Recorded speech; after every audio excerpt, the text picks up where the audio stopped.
Hello friends, आप लोग देख ही सकते हैं कि आज जो रेसिपी मैंने बनाई है वो बच्चों के लिए ही है।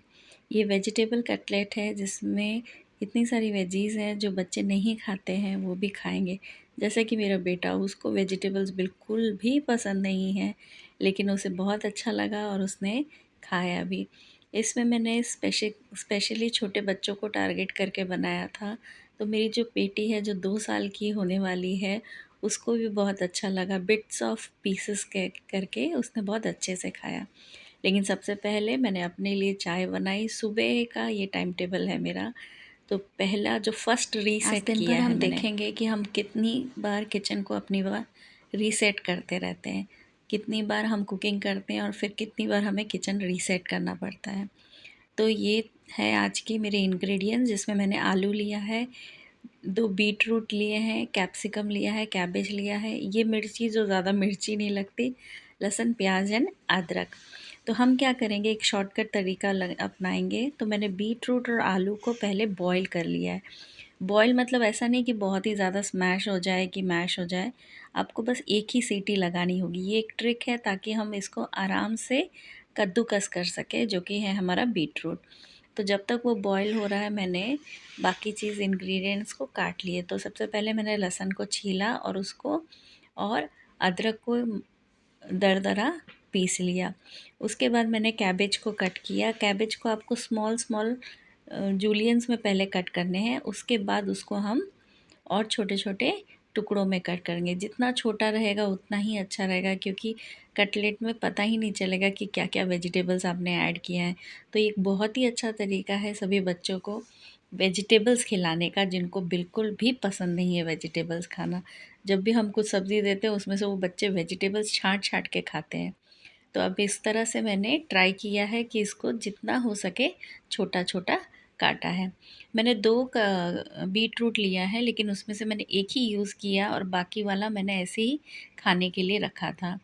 क्योंकि वो हमारे हेल्थ के लिए बहुत अच्छा होता है, तो मैं उसको यूजुअली इनकलकेट करती हूँ अपने किसी न किसी मेन्यू में। तो ये एक छोटा-सा टुकड़ा मैं कैप्सिकम का लिया है, जिसको भी मैंने पहले जूलियंस में कट किया, फिर उसको स्मॉल स्मॉल पीसेस में कट किया।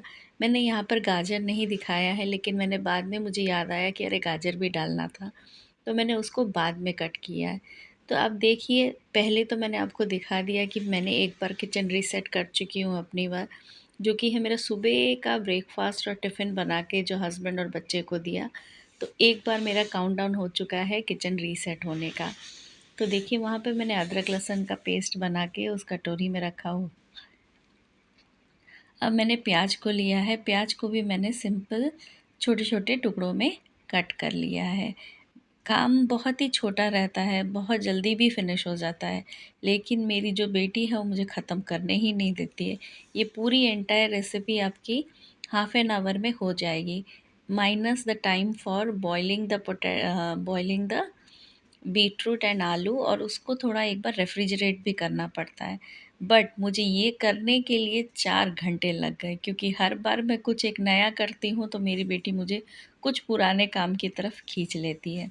तो ये देखिए, ये सारे वेजिटेबल्स, कैरेट कैरेट मैंने बाद में ऐड किया, कैबेज, कैप्सिकम, ओनियन और अदरक लहसुन का पेस्ट मैंने बना के इसको सेपरेट रख दिया। अब तब तक देखिए, मेरे ये जो बीट रूट है और आलू है, ये दोनों बॉयल हो चुके थे। मैंने एक ही सीटी डाली है, इसको पूरा मैश होने जैसा नहीं बॉयल किया है और ठंडा होने के लिए रख दिया है। तो अब इस टाइम पे मैंने क्या किया, जाके अपनी बेटी को खाना खिलाया, जो कि था उसका ब्रेकफ़ास्ट। मैंने सुबह-सुबह ही ये प्रिपरेशन शुरू कर दी थी, क्योंकि मुझे पता था कि मुझे दिन भर ही लग जाने वाला है इस काम को ख़त्म करने के लिए। तो आलू को मैंने छील दिया और इसको दोनों को ही मैंने ठंडा होने के लिए रख दिया। ठंडा होने के बाद मैंने इन दोनों को कद्दूकस कर दिया, ग्रेट कर दिया। लेकिन एक जो बीट रूट था, मैंने थोड़ा-सा उसको कद्दूकस किया था और थोड़ा जूलियंस में काट के उसको टुकड़ों में रखा था। तो मैंने एक कढ़ाई ली है, कढ़ाई के ऊपर मैंने ऐड किया है अदरक लहसुन का पेस्ट, और उसको सबसे पहले थोड़ा सौटे किया है ताकि उसका कच्चापन निकल जाए।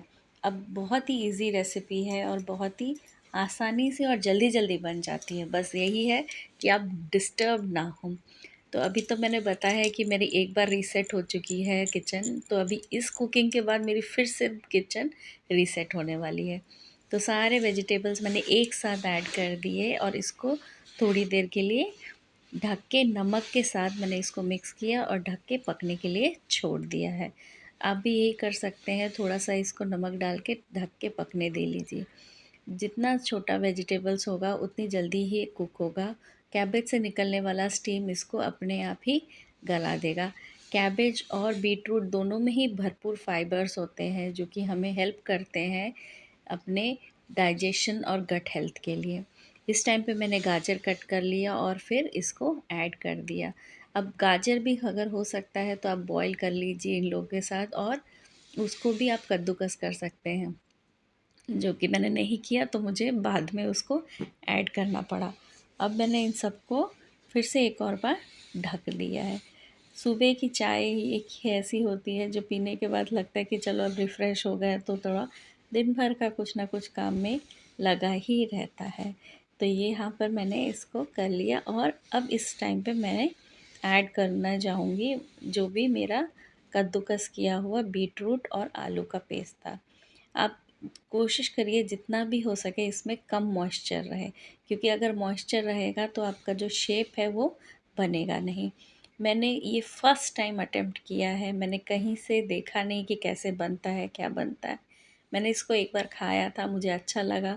खाते टाइम ही पता चल गया था कि क्या-क्या इंग्रेडिएंट्स हैं इसके अंदर। उसी हिसाब से मैंने अपने इंस्टिंक्ट के हिसाब से इसे बनाना शुरू किया। देखते हैं देखा कि चलो सोच देखते हैं क्या आगे होता है। एक कुछ ना कुछ तो ज़रूर ही बनेगा। जो भी हो, खाना वेस्ट कभी जाता नहीं है। तो यहाँ पे मैंने ब्रेड क्रम्स बनाए हैं। ब्रेड क्रम्स बनने का एक सबसे ईज़ी तरीका है कि आप ब्रेड को थोड़ी देर रेफ्रिजरेटर में 1 दिन के लिए रख दीजिए। तो वो खुला रखिए, कवर नहीं करके, तो वो ड्राई हो जाएगा एकदम। तो ईज़िली आप उसको ग्राइंडर में पीस के उसका ब्रेड क्रम्स बना सकते हैं। मैंने थोड़ा इसमें सूजी भी ऐड किया है। तो इस तरह से कटलेट्स को आप शेप दीजिए और उसके बाद इस ब्रेड क्रम्स के ऊपर उसको डाल के एक शेप में लेके मैंने अभी इसको पैटी जैसा शेप दिया है। ये वाला जो पैटी शेप मैंने दिया है इसको मैं शैलो फ्राई करूँगी। मैंने दूसरा तरीका भी दिया है जिसमें मैं डीप फ्राई भी करती हूँ। यूजुअली हम लोग शैलो फ्राई वाला ज़्यादा पसंद करते हैं, लेकिन दिखाने के लिए और इजी रहने के लिए मैंने डीप फ्राई वाला भी बनाया है। तो यहाँ पे मैंने इनको जस्ट शैलो फ्राई करने के लिए मैंने इन लोगों को इस तरह से किया है। जिसको आपको डीप फ्राई करना है ना, उसमें थोड़ा-सा आपको कुछ तो ऐड करना पड़ेगा, अदरवाइज़ क्या हो जाता है, ये पूरा का पूरा सेपरेट हो जाता है। तो मैंने यहाँ क्या किया, जो रिमेनिंग थे उनमें मैंने थोड़ा-सा सूजी ऐड करके उसका एक अच्छा-सा डो बनाया। उसके बाद मैंने उसको ऐसा कटलेट का शेप दिया है। आप किसी भी तरह का शेप दे सकते हैं। मैंने यहाँ पर गोल-गोल बना के उसको चपटा कर दिया था। तो पहला पैन में हम लोग थोड़ा सा ऑयल लिया है और जो मैंने पैटी शेप का दिया था उसको मैंने इसमें ऐड किया है। हाँ, इससे पहले मैंने क्या किया, आधे घंटे के लिए ये पैटीज़ और जो शेप में मैंने डाली थी उसको मैंने रेफ्रिजरेट किया। रेफ्रिजरेट करने से क्या होता है कि ये जो पैटी है और जो अलग तरह का जो दूसरा टाइप का मैंने बनाया था कटलेट, वो अपना शेप रिटेन रखता है। अदरवाइज़ क्या होता है, वो ऑयल में जाने से मे बी उसका शेप चेंज हो सकता है, लेकिन मैंने वैसा नहीं किया। तो अब जब आधा घंटा ये रेफ्रिजरेट हो रहा था तब मैंने अपनी बेटी को फिर से जाके लंच खिलाया, मल्टीटास्किंग एज़ यूजुअल। इसीलिए मुझे जो चीज़ आधे घंटे या 1 घंटे में होना है वो मुझे 4-5 घंटे लग जाते हैं। इस टाइम पे मेरा बेटा भी आ गया था घर, तो उसने मुझे बहुत हेल्प की, उसने सँभाल के। सो अब ये रहा मेरा सेकंड रीसेट जो कि था अभी तक का जितना भी मैंने बनाया था। अब धीरे से इसको आप टर्न ओवर कर दीजिए। देखिए इसने अपना शेप मेंटेन रखा है। हाँ, थोड़ा-थोड़ा निकल गया है, मुझे लगता है कि मेरे इसमें थोड़ा-सा मॉइस्चर रह गया था। लेकिन हाँ, दूसरी जो सेकंड टाइप की कटलेट थी वो बिल्कुल भी नहीं टूटी और उसने अपना शेप मेंटेन रखा। अब ये शैलो फ्राई कर दिया था और घर में बहुत अच्छी खुशबू आ रही थी। मेरा बेटा घर पहुँचते ही बोला, मम्मी कुछ तो बनाया, बड़ा अच्छा खुशबू आ रहा है। तो अब ये बन गया। अब इसके बाद मैंने इसमें से मैंने कुछ निकाले थे, तो पहले ही मेरा बेटा खा चुका था, तो मेरे को 3 ही बचे थे जिसको मैं वीडियो में डाल सकी। तो ये रही मेरी फेवरेट कढ़ाई, ये लोहे की कढ़ाई है और मैं यूजुअली इसी में ही ज़्यादातर खाना बनाती हूँ। तो यहाँ पे मैंने, हाँ, आप निकाल तो लीजिए, लेकिन मैंने वो पैटीज़ वाली निकाल के फिर से मैंने इसको रेफ्रिजरेटर में रख दिया था। अदरवाइज़ क्या होता है, फिर से इसमें मॉइस्चर लग के ये नरम हो जाते हैं। तो इसको मैंने एक-एक करके सारे एक साथ सारे के सारे डाले और डीप फ्राई करने के लिए रख दिया। जब तक ये डीप फ्राई हो रहा था तो फिर से मैंने मल्टीटास्किंग की, मेरे जितने भी बर्तन हुए थे वो सारे के सारे धोने लग गई, जो कि मेरे लंच में, बेटी को खिलाने में, प्रेशर कुकर था, ऐसे करते करते ये मेरा तीसरा रीसेट बन चुका था।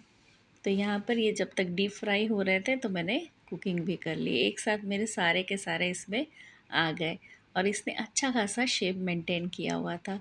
देखिए कितना सुंदर कलर आया है और बहुत डीप ब्राउन कलर का भी आया हुआ है। तो ये जो मैंने बताया था तीसरा रीसेट है, ये मैंने जो बेटी के लिए बनाया, जो हम आप ये बर्तन देख ही रहे होंगे जो मैं यूजुअली कुकिंग में यूज़ करती हूँ। इस तरह का ये टर्न आउट हुआ है। एक तरफ मैंने पैटी वाला रखा हुआ है और एक तरफ मैंने जो यूजुअली कटलेट का शेप होता है उस तरह का रखता है। अब ये बहुत ही सिंपल है, जल्दी बन चुकी है। इसको प्लेटिंग करने के लिए मैंने थोड़े से सैलेड काटे हैं, जिसमें मैंने लिया है कैबेज, थोड़ी सी ऑनियन, उस पे मैंने रेड चिली पाउडर, नमक और नींबू ऐड किया है और इसको मिक्स कर दिया। मुझे लगा थोड़ा कलर की कमी है तो मैंने इसमें कैप्सिकम भी ऐड किया है। अब कैप्सिकम ऐड कर दिया, फिर भी लगा अरे कुछ तो कलर की कमी लग रही है। फिर याद आया अरे गाजर तो डाला ही नहीं, तो फिर से मैंने गाजर भी कट किया। तो एक छोटे से बाउल में, ग्लास के बाउल में मैंने पहले प्लेटिंग की, थोड़े से सैलेड्स को डाला। उसके बाद मैंने थिनली स्लाइड टमाटोज़ को प्लेस किया। सैलेड में, सैलेड के साथ खाने से हमें जो फाइबर है मिलेगा, रफेज मिलेगा, तो ये एक तरह का पूरा कंप्लीट न्यूट्रिशन बन जाएगा। आपको भी पता होगा कि हम बोलते हैं कि अरे बीट रूट का कलर रेड है करके, इसलिए ब्लड हम लोगों को हेल्प करता है, ब्लड जनरेट करने के लिए, हीमोग्लोबिन के लिए हेल्प करता है। बट है, इसमें कुछ न्यूट्रिएंट्स हैं जो आपको हीमोग्लोबिन के लिए हेल्प करती है। डॉक्टर्स बोलते हैं कि आप बीट रूट वगैरह खाया करिए अगर आपको एनीमिया है या फिर आपके अंदर ब्लड डेफिशिएंसी है। सो एक एक करके मैंने प्लेसिंग कर दी और इसके साथ मैंने और ऊपर से थोड़े और सैलेड्स ऐड किए और गाजर जो मैं भूल गई थी कट करना, फिर से इसके ऊपर ऐड किया। मैं भूल इसलिए जाती हूँ क्योंकि मेरी बेटी बीच बीच में आके मुझे परेशान करती है। बेटी कितनी भी परेशान करे, मदरहुड तो मदरहुड ही होता है। हम कभी भी पछताएंगे नहीं कि हाँ अरे बेटी ने ये कर दिया, अभी बेटी ने वो कर दिया। गुस्सा मोमेंटरी आता है लेकिन बाद में वो चला जाता है। तो आप देखिए आपको किस तरह का लगा, कैसा लगा, ज़रूर बताइएगा, ज़रूर ट्राई करिएगा। दोनों साइड मैंने नींबू ऐड कर दिया है, मेरे बेटे को बहुत ही पसंद आया और मेरे हस्बैंड को भी बहुत अच्छा लगता है, जो कभी नहीं खाते हैं। मेरे हस्बैंड ने भी खाया, जो कभी नहीं खाते हैं ये सब चीज़ें। वो सादा सैलेड खा लेते हैं लेकिन कभी नहीं खाते हैं। तो अगर आपको ये रेसिपी अच्छी लगी है तो प्लीज़ ज़रूर ट्राई करिएगा, कमेंट करिएगा, लाइक करिएगा और सब्सक्राइब भी करिएगा। Thank you so much, hope you like the video, please do comment.